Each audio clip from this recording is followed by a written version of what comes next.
It didn't take minutes. It took seconds. The moment Jasmine Crockett's words left her lips, the internet ignited like dry brush meeting a match. Clips of the exchange were uploaded, clipped, and remixed before the debate even concluded. The line, "When you've spent your entire career speaking from podiums built by privilege," was everywhere. Hashtags trended instantly. Crockett clapped back. "It performing governor. Truth over privilege." Twitter feeds flooded with reaction GIFs, some showing jaws dropping, others replaying Newsom's stuttered attempt at recovery. TikTok edits layered dramatic music over Crockett's delivery, freezing the frame right as Newsom's smirk cracked. On Instagram, Reels compared her line to iconic mic drop moments from history, placing her in the same frame as legendary civil rights leaders and fiery orators. The meme machine did not miss a beat.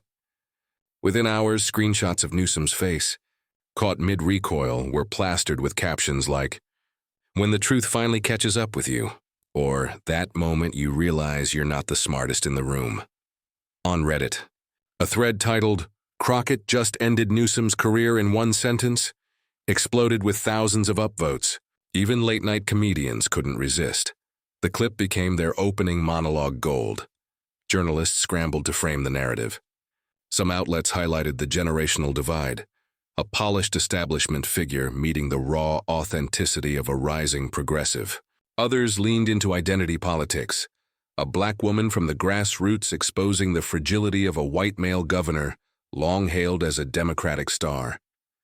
Think pieces proliferated, dissecting every nuance of her phrasing, her timing, her refusal to overplay the moment.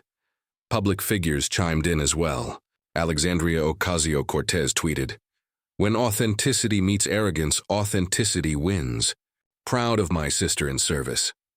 Senator Raphael Warnock praised Crockett for cutting through the noise with clarity and courage. Even celebrities outside politics joined the chorus. Viola Davis reposted the clip with the caption, "That's how you tell the truth." Meanwhile, Newsom's defenders flailed. A few pundits insisted the governor had been taken out of context. Others tried to pivot, arguing his policies mattered more than debate theatrics. But the damage was done. The narrative was no longer his to control. The man once known for his media mastery was now the butt of the joke. The slick politician undone by a single unflinching sentence. For Crockett's supporters, the moment was more than entertainment. It was validation. Here was someone who didn't just survive in a room stacked against her. She commanded it. She didn't posture, she didn't overcompensate. She spoke her truth, and the room, the nation, had no choice but to listen. Fans crowned her as the new standard-bearer for dignity, directness, and authenticity. For progressive audiences, especially women and immigrants, Crockett's words felt like a collective victory over years of being dismissed and talked over. Newsom, on the other hand, saw his villain narrative sharpen. His arrogance, once mistaken for confidence, was now universally mocked. Memes labeled him Governor Performance. Clips slowed his flinch into humiliating slow motion. The same polish that once dazzled had curdled into a caricature. The shockwaves extended beyond memes and trending tags. Strategists whispered that Crockett had just vaulted into the national spotlight, not as a supporting player, but as a potential frontrunner in the battles ahead. What began as a clash on a stage had transformed into a coronation of sorts, a cultural turning point where truth pierced through the armor of privilege. But the most striking part wasn't the laughter or the memes. It was the deeper resonance. People weren't just entertained, they felt seen. They saw their own experiences of being dismissed by power echoed in Crockett's calm, dismantling of arrogance. Her words lived beyond the debate stage. They lived in kitchens, on job sites, in classrooms, in conversations between people who knew what it was like to be silenced. And that is why the clip refused to fade. It wasn't just viral, it was vital. It tapped into something larger than politics. But the deeper meaning of Crockett's words would echo even louder. When the noise faded, what remained wasn't just a viral clip or a fleeting political headline. It was a reminder, etched in the silence after Jasmine Crockett's words, that truth has a gravity arrogance can never escape. Newsom's smirk, once his shield, had dissolved. Crockett's calm stare, once underestimated, became the anchor that steadied the room. And in that contrast lay a lesson America has been thirsting to remember, because this wasn't only about a governor and a congresswoman. It was about the clash between performance and principle, between ego and service. Newsom embodied the polished veneer of politics, the endless rehearsals, the reliance on spectacle. Crockett embodied something deeper, the unvarnished conviction of someone who had lived the struggles she spoke about. One cared about control, the other cared about truth, and when the two collided, it was service that won. Crockett reframed the entire night without lifting her voice. Without theatrics, without descending into the same smugness she had faced. Her victory wasn't loud. It was dignified. She reminded the audience, and the millions who would later watch, that true power doesn't come from privilege or polish. It comes from standing in your story, unashamed, and refusing to let arrogance ride over it. Her line wasn't just an indictment of one man's career of entitlement. It was a declaration of universal values, that honesty matters more than optics, that authenticity cuts deeper than spin, that the measure of a leader isn't how many cameras they command, but how many people they uplift. For progressives watching, especially those who have felt invisible, it was a moment of validation. Crockett's words said, "You matter. Your truth matters. Your dignity cannot be erased by arrogance. For immigrants who've been talked over, for working people who've been dismissed, for women told to stay quiet." It was more than political theater. It was a mirror. America, at its best, has always wrestled with this tension. The temptation of leaders who dazzle versus the necessity of leaders who serve. From courthouse steps to Capitol floors, history honors those who chose substance over ego, courage over convenience. Crockett's exchange with Newsom became part of that lineage. And as the debate hall emptied, as social media hummed, as pundits scrambled to dissect what had just unfolded, the moral crystallized. One authentic voice can silence the noise of 1,000 pretenders. That is why the clip would not die, why the words would be replayed long after headlines shifted, because they tapped into something older than politics, something distinctly American. The belief that dignity outlasts arrogance, that justice, though often interrupted, always finds a way to speak, and that sometimes, in the span of a single sentence, the balance of power can change forever. Crockett didn't just win an exchange. She reminded the nation that authenticity is its own kind of patriotism. And in that moment she offered an invitation, not just to her supporters, but to every American listening, to stand, to speak, to believe that truth still carries weight in a world addicted to performance. The clash may have ended on that stage, but its echoes belong to everyone, because Crockett's words were not just hers, they were ours. And that is why, as the lights dimmed and the cameras shut off, the lesson remained, humming like an anthem beneath the noise. Service over ego. Truth over arrogance. Dignity over spectacle. The story wasn't over. It was only beginning. Her line froze the rooms and ignited a movement. What began as a clash between Governor Gavin Newsom and Congresswoman Jasmine Crockett transformed into something far greater than a debate moment. It became a turning point, a spark, a reminder that in the face of arrogance and performance, dignity still has the power to command silence. Jasmine Crockett's words didn't just humble a polished governor. They uplifted millions watching from afar. She proved that truth, spoken plainly and unapologetically, can pierce through even the thickest armor of ego. She proved that leadership isn't about rehearsed gestures or sound bites, but about serving people with honesty and courage. This moment wasn't scripted by consultants or strategists. It was born from grit, conviction, and lived experience. And that's why it resonated so deeply. Because it was real. If there's one lesson to take with us, it's this. Dignity wins. Every time. Against arrogance, against condescension, against those who mistake polish for substance. Dignity stands taller. And now, the question shifts to us. Will we let this moment fade into another viral clip, or will we carry its meaning forward? Because voices like Jasmine Crockett's don't just deserve to be heard, they deserve to be amplified.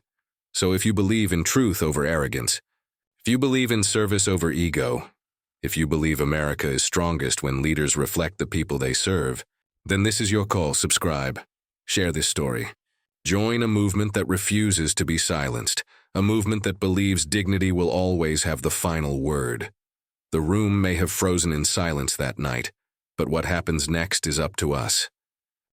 The room was already tense when Gavin Newsom leaned forward, his trademark grin flashing, as he cut across Jasmine Crockett's words. His tone dripped with condescension, smooth enough to charm a camera lens but sharp enough to silence a colleague. "Congresswoman," he said, voice heavy with the arrogance of a man too used to having the last word. "Some of us have been in this business long enough to know the difference between noise and substance." A few polite chuckles rose from his allies. It was a performance, slick, polished, and meant to put Crockett in her place. But Jasmine Crockett didn't flinch. She didn't shuffle her papers or glance nervously at the crowd. She lifted her eyes, locked directly onto him. And in that stillness you could feel the balance of the room shift. The audience leaned in. Even the cameras seemed to zoom closer. Her voice, low but resonant, sliced through the smugness like steel through velvet. "Governor," she said, pausing just long enough to make him uncomfortable. "When you've lived your whole life insulated by privilege, it's easy to mistake your comfort for wisdom. But out here, where people are fighting just to breathe, your lecture isn't substance, it's noise." The room froze. Every cough, every shuffle of paper, every whispered side comment evaporated into silence. Eyes widened. A gasp cut through the air. For a moment, even the cameras seemed to hesitate, as if the lenses themselves needed to catch their breath. Newsom blinked. The grin faltered. His allies stopped smiling, and in that instant, Crockett wasn't just speaking to him. She was speaking to everyone who had ever felt dismissed, overlooked or silenced by someone drunk on power. That single line landed like a thunderclap, cracking through the carefully staged theater of politics and exposing the raw truth beneath. It was more than a rebuttal. It was a mirror held up to arrogance, reflecting every ounce of fragility that hides behind polished suits and rehearsed lines. But this was only the climax of a much deeper story. How did Jasmine Crockett find herself standing toe-to-toe with one of the most media-savvy governors in America? And what chain of events built toward this unforgettable silence? Because the clash that froze the room was dramatic enough, but the road that led here was even more explosive. It wasn't just another policy discussion.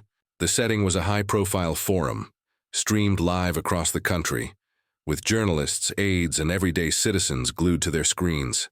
On one side sat Governor Gavin Newsom, a man polished to perfection, the embodiment of California's liberal establishment. On the other stood Congresswoman Jasmine Crockett, a rising star whose plain-spoken fire had begun to capture the imagination of working-class Americans. The stage was electric long before the first words were spoken, because this wasn't merely about tax policy or procedural quibbles. It was about identity, power, and who gets to define the American story. Newsom arrived with the aura of inevitability. Cameras love him, and he knows it. His speeches are choreographed for the soundbite, his pauses timed to draw applause, his smile tailored to disarm. But beneath that sheen is a reputation for arrogance, a tendency to belittle opponents rather than debate them. To his supporters, he is a fighter against right-wing aggression. To his critics, he is the epitome of elitist distance. Jasmine Crockett, on the other hand, didn't walk in with the polish of Hollywood or the inheritance of generational power. She walked in with grit.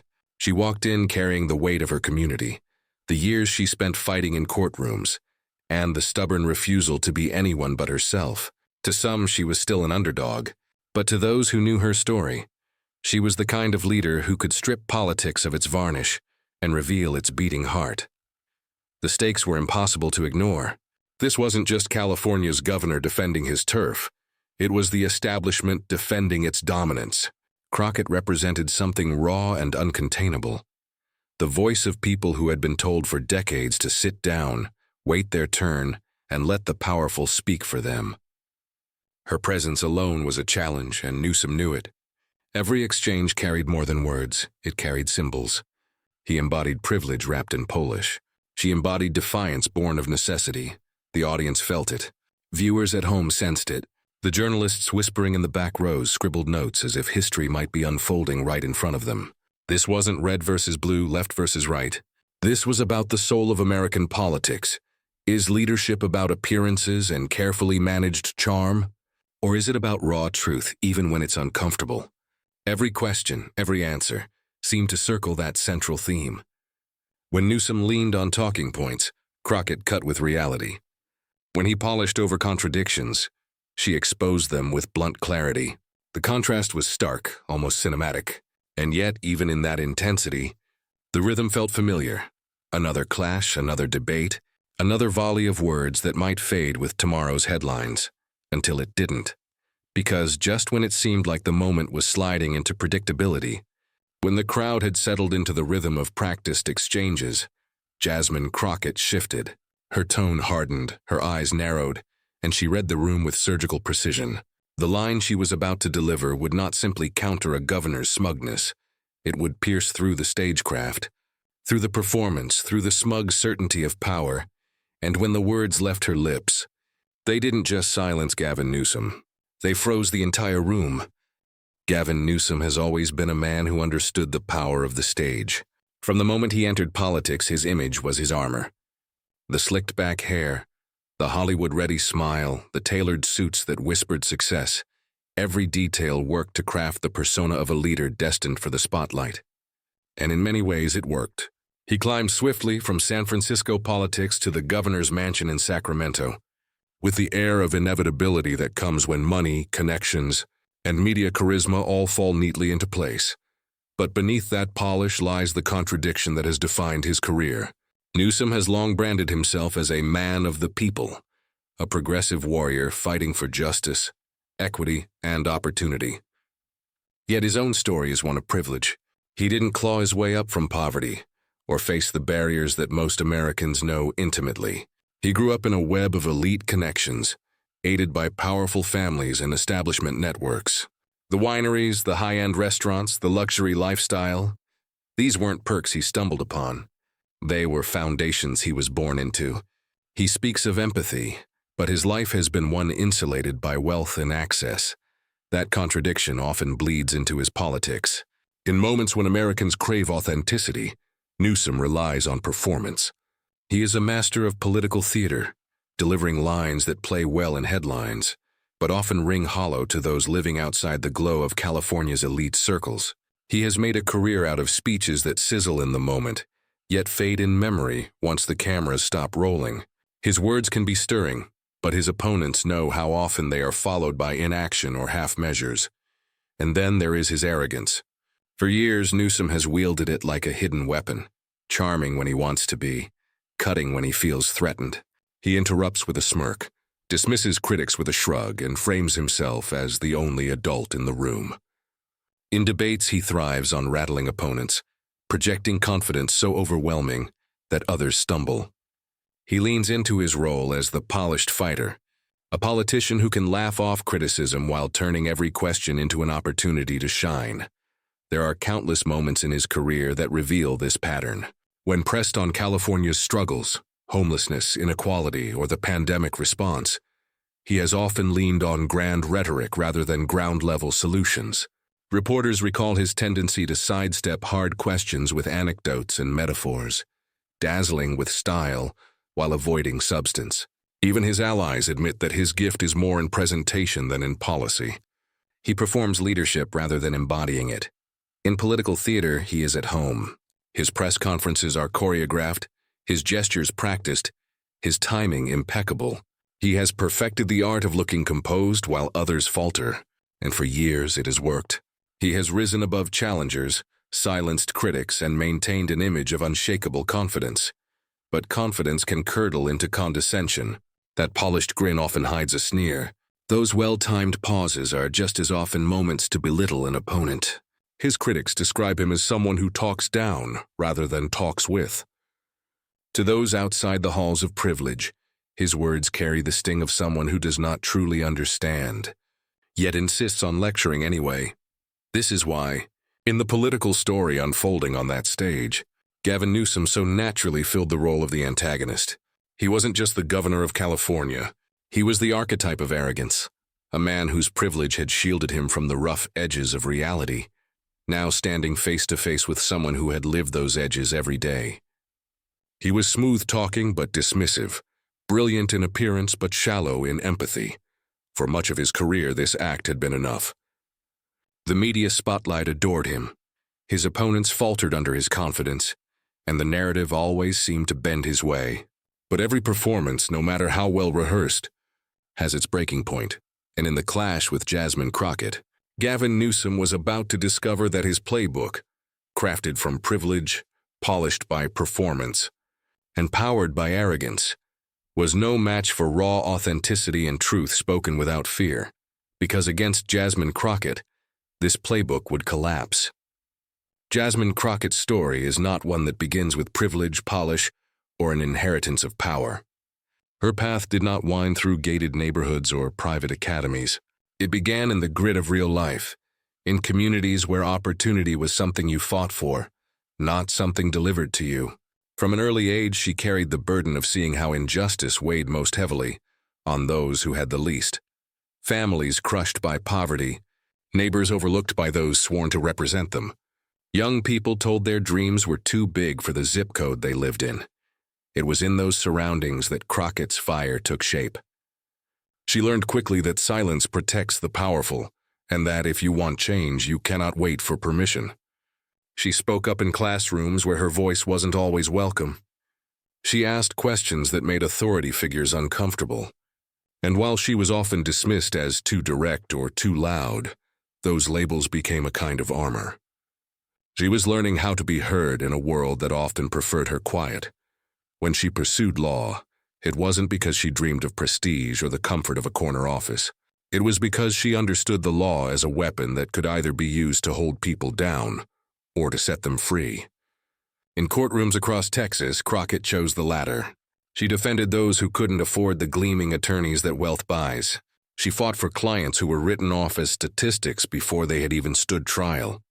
And in those battles, she earned a reputation for being unflinching, unapologetic, and unwilling to be intimidated by the machinery of power. Judges tried to rein her in. Opposing counsel rolled their eyes at her bluntness, but over and over Crockett showed that her authenticity was her strength. She didn't try to mimic the polished cadence of those who had walked more privileged paths. She spoke plainly, directly, in a language her clients understood because she wasn't performing. She was fighting, and every victory she won, no matter how small, was a reminder that the courtroom could belong to more than the privileged few. That same spirit carried her into politics. She didn't enter Congress with the blessing of dynasties or the backing of corporate lobbies. She entered because she saw the same families she had defended in court being left behind by leaders who spoke lofty words but failed to deliver action.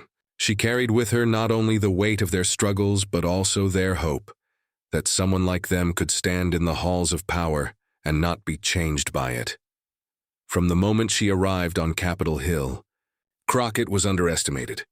Colleagues and commentators dismissed her as too new, too raw, too fiery to make a real mark. They whispered that she lacked polish, that her directness would alienate, that she didn't fit the mold. But what they overlooked was exactly what her constituents cherished: her refusal to play by the script. Where others softened their words, she sharpened hers. Where others danced around hard truths, she spoke them plainly. And in doing so, she built something far more powerful than polish. She built trust. Everyday people saw in Jasmine Crockett not a career politician, but someone who carried their stories into every debate, every vote, every clash. They saw a woman unafraid to face down condescension, unafraid to say the quiet parts out loud, unafraid to risk being unpopular if it meant being honest. There were moments, of course, when the weight of underestimation bore down, times when the snickers in the chamber, the patronizing interruptions, the dismissive headlines could have silenced her. But Jasmine Crockett had already lived through years of being underestimated. She had already learned how to turn skepticism into fuel. And with each challenge, she became sharper, steadier, more resolved. Her journey from grassroots beginnings to the national stage was not a story of inevitability. It was a story of resistance. Resistance to the quieting forces of privilege. Resistance to the rules that say only certain voices belong in power. Resistance to the idea that dignity must always bow to arrogance. And it was that very resistance, that refusal to back down, that brought her into the confrontation with Gavin Newsom.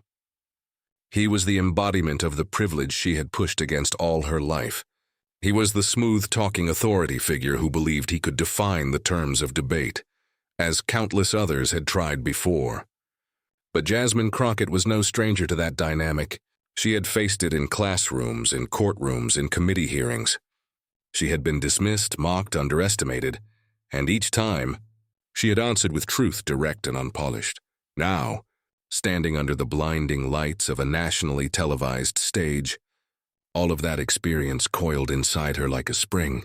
Every moment of resilience, every instance of being told she was too much, every battle fought for those who had no voice, all of it had prepared her for this exact clash. Because Jasmine Crockett's story is not one of ease, polish, or privilege. It is one of persistence, authenticity, and unshakable grit. And that grit was about to be tested on the biggest stage yet. The clash began innocuously enough. Policy questions, the usual sparring over numbers and intentions. But within minutes the mood shifted. Gavin Newsom leaned forward, his elbows planted on the table like a king addressing his court. His tone was calm at first, then gradually sharpened with each exchange. "Congresswoman," he said, his voice dripping with practiced patience, "you're passionate, I'll give you that. But passion without experience is just noise." The words landed with the smug weight of someone convinced they had scored the point.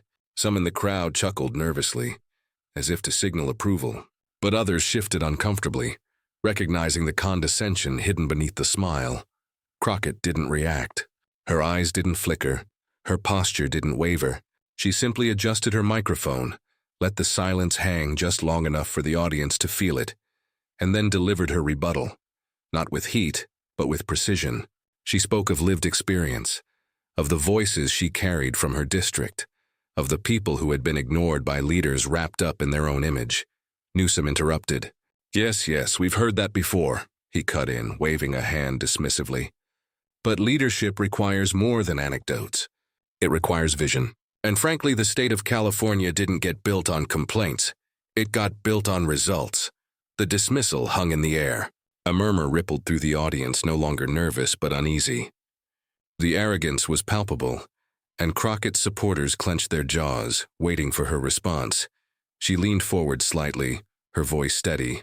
"Governor, with respect, results aren't measured in press conferences. They're measured in lives." The clarity of her words pierced the noise, but Newsom pushed harder, his tone rising. "That's rhetoric, not reality. We can't govern on slogans and emotional appeals." His eyes flicked toward the cameras, confident the soundbite would play well on the evening news. The tension grew thick. The audience shifted in their seats. Some shook their heads, others whispered to their neighbors. It was no longer just a debate. It was a performance of power and resistance. And with every interruption, every smirk, every dismissive wave, Newsom seemed to unravel.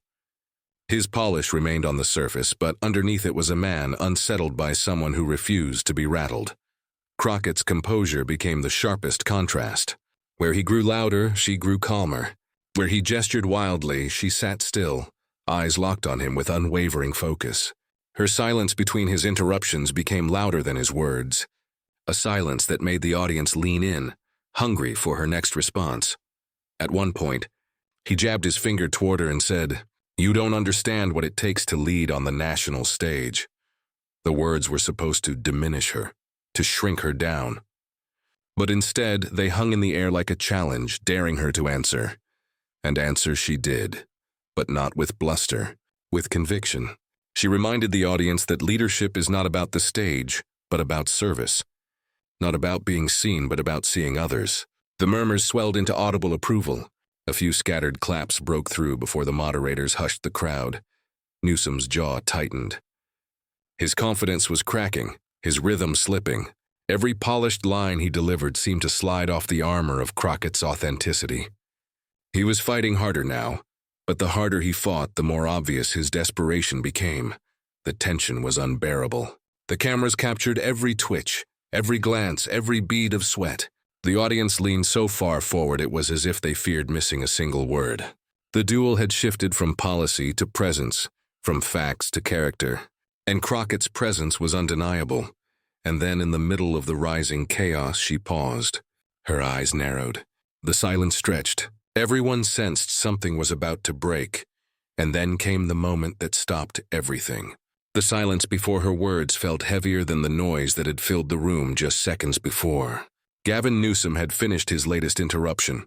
His voice sharp, his gestures theatrical, his smirk returning as if to reclaim the dominance he felt slipping away.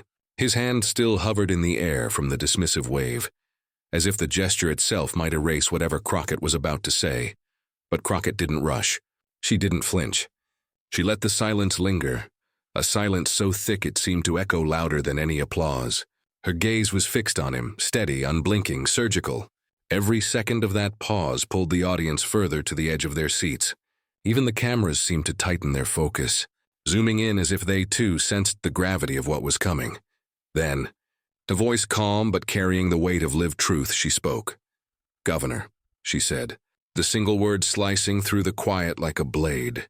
When you've spent your entire career speaking from podiums built by privilege, it's easy to confuse your echo for wisdom. But for those of us who didn't inherit stages, for those of us who had to build our voices in courtrooms and in communities where nobody was listening, we know the difference between leadership and performance. And right now, you're performing. The words landed with the force of a hammer shattering glass. The room froze. For a beat, no one moved, no one breathed. It was as if the collective air had been sucked out, leaving only the resonance of her words vibrating in the silence.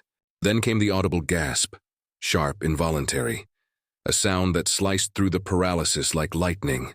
A few heads turned, some mouths dropped open. Newsom's smirk faltered instantly. His jaw twitched. His eyes darted for a second toward the audience as if searching for reassurance, for validation. But the validation wasn't there. Instead, there were widened eyes, nodding heads, and the unmistakable murmur of approval swelling in the background. His body shifted slightly back in his chair, his posture no longer commanding but defensive. He tried to recover, to summon the poise that had carried him through countless debates. But recovery is impossible when the ground itself has shifted beneath you. Crockett didn't press on. She didn't need to. That was the brilliance of it. She let her words hang in the air, untouched, unembellished. She sat still, calm, composed, her hands resting lightly on the table as though she hadn't just detonated a bomb in the center of the room. The cameras captured it all. The flicker in Newsom's eyes, the tightening of his lips, the beads of sweat forming just above his collar. Every micro-expression betrayed the truth. His armor had cracked. He was rattled, not by anger but by exposure. The audience could feel it too. The murmurs grew louder, then swelled into a wave of reaction.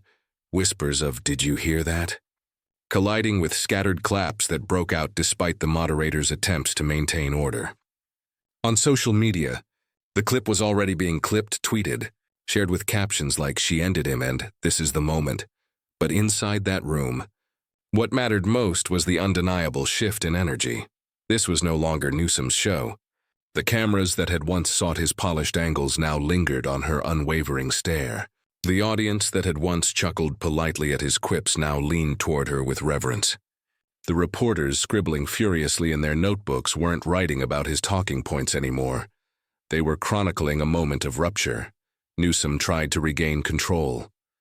He cleared his throat, forced a smile, leaned into the microphone. "Well, that's certainly," he began. But the hesitation in his voice betrayed him. The rhythm was gone. The confidence was gone. He had been pierced and the wound was visible. Crockett tilted her head slightly, not with arrogance but with quiet certainty. Her silence was louder than his words. She didn't need to interrupt him. She had already said everything that mattered, and the audience knew it. Even those who had walked in rooting for Newsom felt the truth of her words. They felt the sting of privilege exposed, of performance unmasked. They saw in her the authenticity that his Polish could never replicate. The tension in the room transformed. It was no longer the tightrope of escalation. It was the aftermath of revelation. The balance had shifted and everyone knew it. This wasn't a minor skirmish in a political forum. It was a cinematic showdown where the mask of arrogance was ripped away by the blade of authenticity. For years, Gavin Newsom had thrived on being the sharpest man in the room. the one who could turn dismissiveness into dominance. But in this moment, that strategy collapsed. Jasmine Crockett had shown that when arrogance meets authenticity, authenticity wins. Not with volume, not with theatrics, but with a single precise strike of truth. The silence after her words stretched longer than any applause line he had ever crafted. It was the kind of silence that rewrites reputations, the kind of silence that marks the end of one story and the beginning of another. Newsom's allies avoided eye contact. His opponents smirked. But more than that, ordinary people watching at home, mothers in kitchens, workers on breaks, students in dorm rooms, felt something stir inside them. They saw themselves in Crockett's defiance, in her calm dismantling of arrogance. They saw the possibility that someone could stand up to power and not only survive, but prevail. And that is why the moment resonated so deeply. It wasn't just a line. It was a mirror. It reflected the lived experience of millions who had been dismissed, condescended to, and silenced by people who assumed their privilege made them smarter, stronger, more deserving. For Gavin Newsom, it was a wound he could not hide. For Jasmine Crockett, it was a coronation, not of power, but of authenticity. And for the audience, it was unforgettable.